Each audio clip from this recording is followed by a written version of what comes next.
Alright, you guys, welcome back to another episode of Banished, and we are back in the city of Foxholm. It is currently early summer, and the skies are blue, not a cloud in sight, except for that's actually extremely misleading, because it seems to rain every other month, even though we're on the mildest of conditions for some reason. But whatever, it's all good, it's all fine.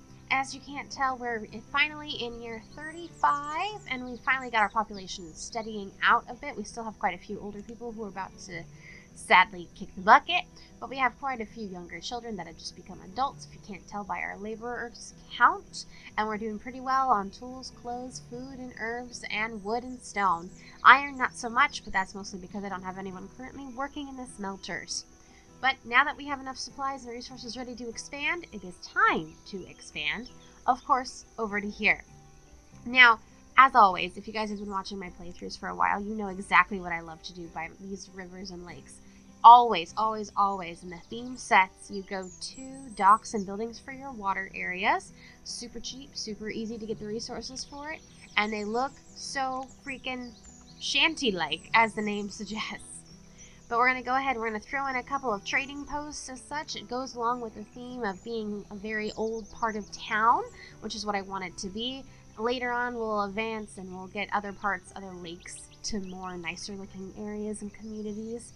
But for right now, to start off, we don't need a shrine actually, because this is actually still doing pretty well. But we need to get some fisheries going, because we're going to start dipping in food soon if the population keeps growing, and we're going to need some more houses. So without further ado, as you know, we're going to go straight into another time lapse. So I hope you guys all enjoy.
And oh my god, I'm just minding my own business, trying to make everything look pretty over here, and we get this freaking outbreak of dysentery.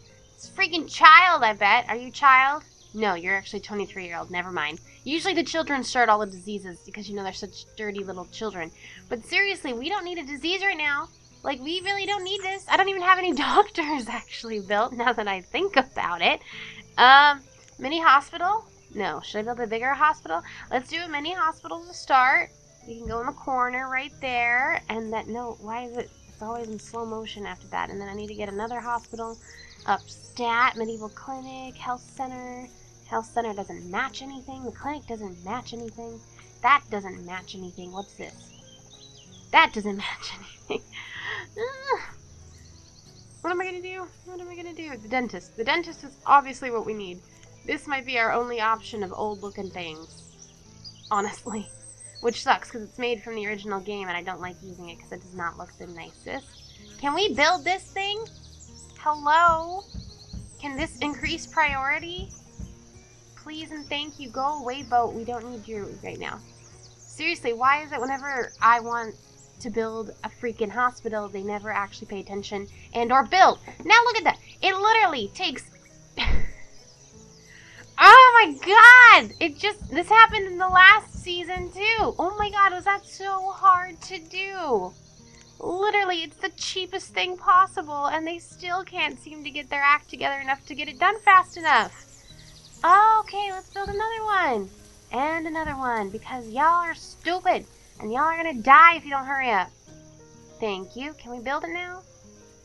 Can we build it? Hello? Can we get it done? Yeah, I know. Someone's dying because of dysentery because you guys didn't build freaking hospital fast enough. And why are you walking on water? This is why you people get sick, because you do stupid things like that. Oh my god. It literally takes 10 hits of your hammer to build, and y'all sit there and go, I don't know why it's taking forever. I don't know why. Well, they actually cured everyone. Look at that. We don't need that anymore. Freaking peasants. Freaking peasantries. Well, I guess I'm going to add in a nice little hospital, too, in this time lapse. So let's get back to that.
Well, after that rebound from freaking dysentery and having only one person, surprisingly, only one person die, I went ahead, as you saw in the time lapse, and I finished up this area. It's not complete, obviously. None of this is complete because you can keep building as much as you can or as much as you'd like in Banished.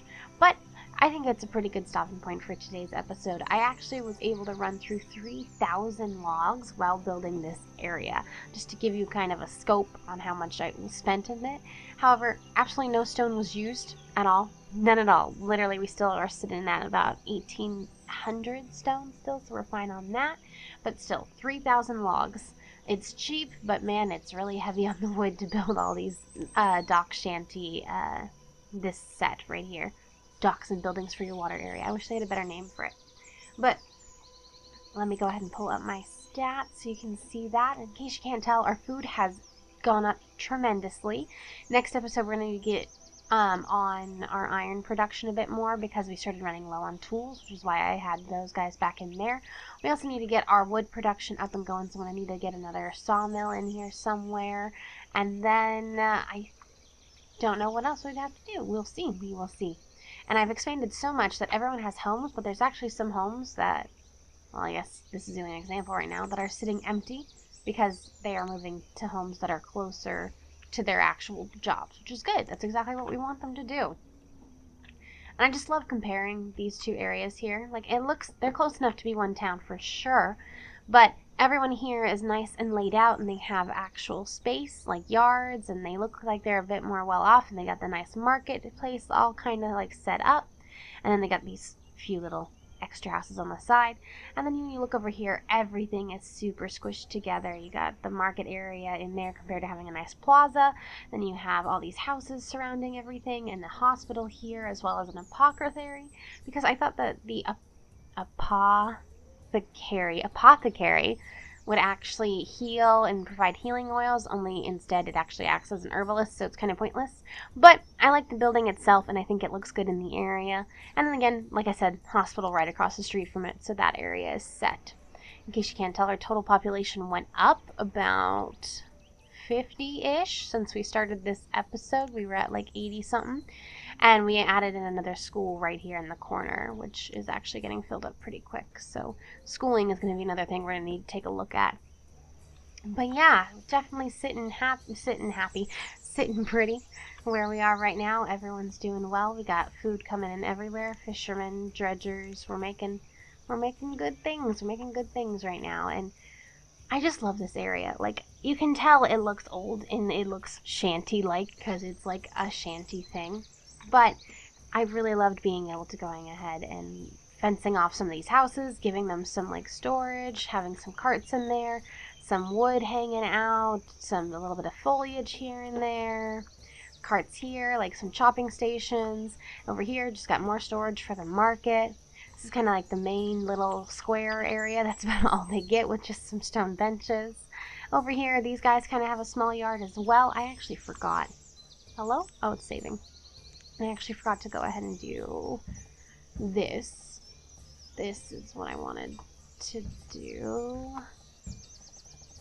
And get it a little bit more overgrown-ish of a feel. There we go.